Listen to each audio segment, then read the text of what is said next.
خوتي جبت لكم جوج ديال الوصفات او هاد الخلطه هذه وكذلك هاد المشروب هذا. اولا هاد الخلطه خاصه بالناس اللي عندهم الكحه، مادام انه الان ولا هاد المشكل هذا وكل شيء ولا كيعاني منه، بالاخص الكحه اللي كتكون مجهده وتكون الصدر عامر بالنسبه لكم وكذلك لوليداتكم. هاد المشروب هذا او هاد الخلطه هذه فاش غتجربيها غادي ترحميني عليها.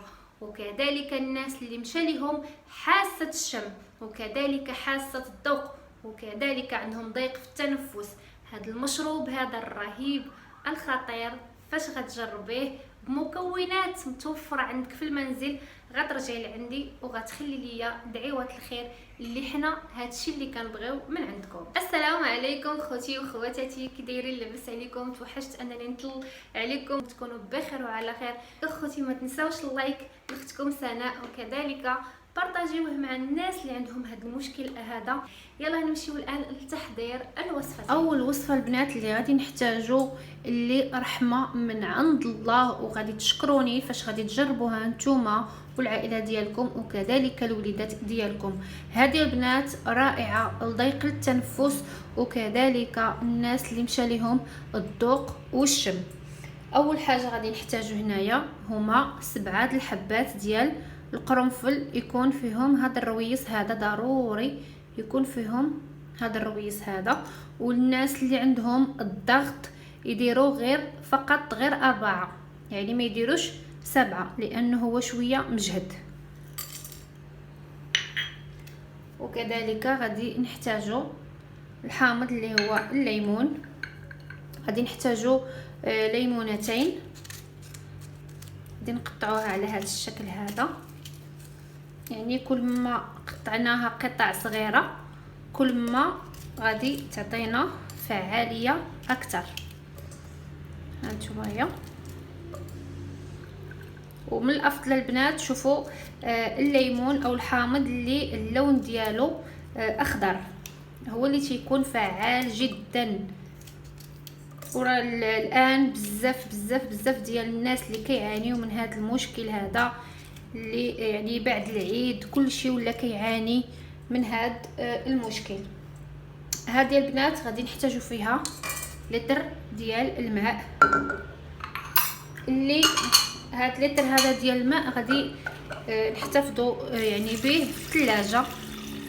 هانتوما انا نوريكم الطريقه بالتفصيل.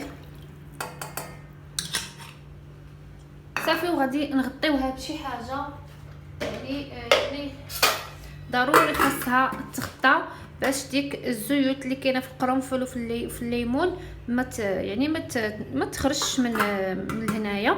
وغادي نوضعها على النار وغادي نرجع. صافي هنا البنات انا وضعتها على النار، غادي نخليها تطبخ مزيان. هانتوما البنات كيف ما شفتوا هو كيطبخ، ولكن غادي نزيدو نخليوه كيطبخ لانه على الاقل خاصو واحد ربع ساعه باش العناصر تطلق مع بعضها وتطلق لينا هذوك المكونات اللي حنا محتاجين. صافي دابا البنات طفيت عليه، غادي نخليه على الاقل واحد ربع ساعه على ما يزيد يطلقوا هي البوطه مطفيه، وغادي نصفيه يعني في قنينه ونرجع معكم نقول لكم بالضبط فوقاش تشربوه. هاد الوصفه هذه البنات اللي شفتوها انا صفيتها ووضعتها في القنينه كيف ما شفتوا، راني وضعت لتر ديال الماء ولكن فاش غلا وطبخ مزيان هانتوما شفتوا راه تنقص منه. هنا فاش كنعرفوا انه هاد الخليط يعني ولا مركز والمكونات كامله يعني راها كاينه فيه. هاد الخليط البنات غادي نحطوه على جنب في المطبخ ديالنا وفي الثلاجه ديالنا، فينما يعني في الصباح نشربوا كاس وكذلك في الليل نشربوا كاس. اما بالنات هاد الوصفه هذه البنات يا اما تكون يعني مريض وكذلك الناس اللي كيخافوا على وليداتهم او العائله ديالهم اللي كتكون معاهم في المنزل تيخافوا انهم يتقاسوا، اعطيهم يشربوا هذه واخا راهم ما مرضينش، اعطيهم يشربوها لانه اصلا هي كتقوي المناعه. هذه الوصفه كيف ما شفتوا المكونات ديالها بساطين ومتوفرين في كل منزل. الناس اللي كنعرفوهم بزاف اللي مروا من هذه المرحله هذه وبالاخص هذه المرحله هذه اللي هي صعيبه، هذه الوصفه هذه ما شاء الله لقاو عليها نتيجه في مده قصيره، كاين اللي لقى عليها نتيجه في يومين، كاين اللي في 3 ايام، كاين اللي في اسبوع، على حساب المناعه ديال الجسم ديالك.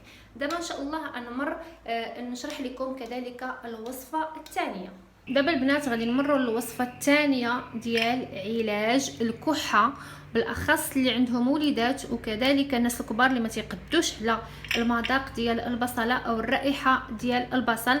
هاد الطريقه اللي غادي نعطيكم، هاد التقنيه اللي غادي نعطيكم ما غاديش تبقى فيها نهائيا الرائحه ديال البصل، ولكن المفعول ديالها غادي يبقى وما غادي تمشي حتى شي حاجه منها. بالاخص الناس اللي عندهم الصدر عامر وكذلك الاطفال اللي كيعانيوا من الكحه اللي كتكون هكا عندهم صدرهم عامر.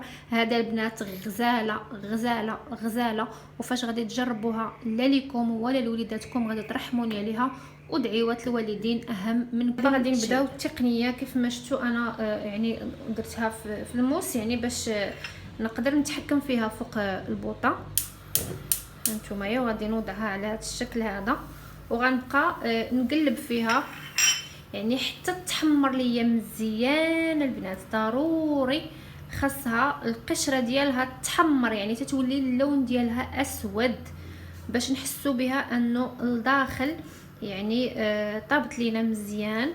وفي هذيك الاثناء غادي نوريكم الطريقه بالتفصيل.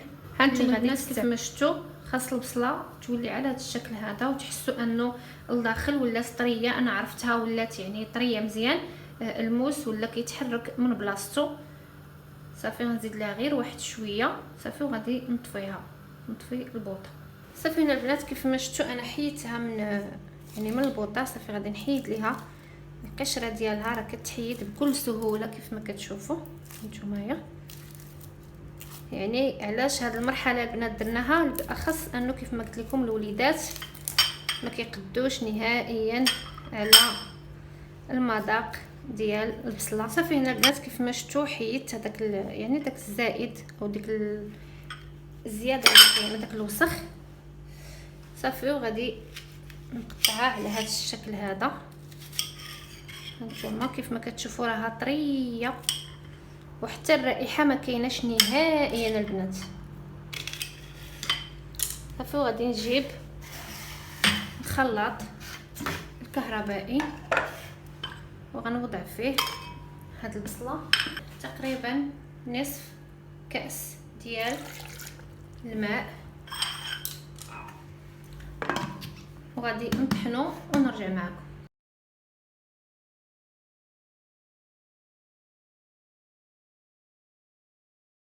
صافي البنات كيف ما شفتوا ها هي طحنات مزيان وبغينا هذاك اللب ديالها. غادي نجيبو صفايه على هذا الشكل هذا ونبقاو نصفيو يعني بشويه بشويه. ها هو كيهبط. صافي هذا اللب هذا خاصو يتصفى. حنا بغينا غير داك اللب.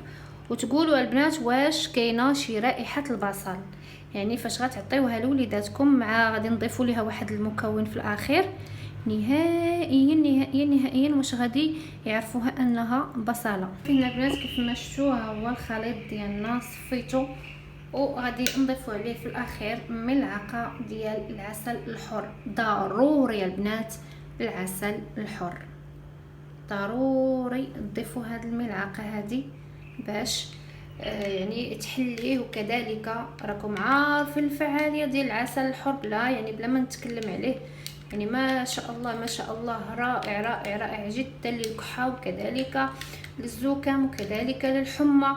يعني ما نقولش لكم. دابا البنات غنقلب الكاميرا باش نشرح لكم الطريقه بالتفصيل. والوصفه الثانيه اخوتي اللي هي كيف ما قلت لكم هاد البصل اللي شوينا وكذلك العسل اللي خلطنا. هاد الوصفه هذه غادي نوضعوها في مكان يعني اللي ما نخافوش عليها انها تضيع، وغادي نغطيوها من الفوق. وفي كل ليله يعني في الليل يعني فاش نبغيو نعسو غادي ناخذوا ملعقه كبيره. دائما ناخذوا ملعقه كبيره قبل النوم، يا اما لينا او حتى الاطفال ديالنا.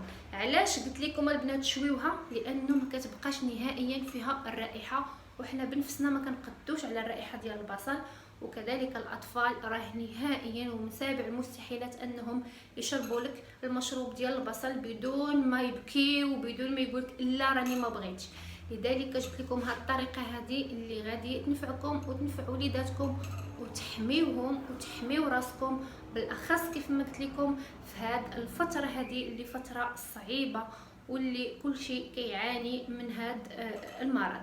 لذلك اخوتي كنتمنى منكم انكم تحافظوا على راسكم وتحميوا راسكم، وكذلك الوقايه خير من العلاج. اخوتي هنا كيسالي الفيديو ديالنا، كنتمنى منكم انكم ما تبخلوش على اختكم سناء باللايك فضلا وليس امرا، وتهلاو لي في راسكم. الى فيديو قادم باذن الله، مع السلامه.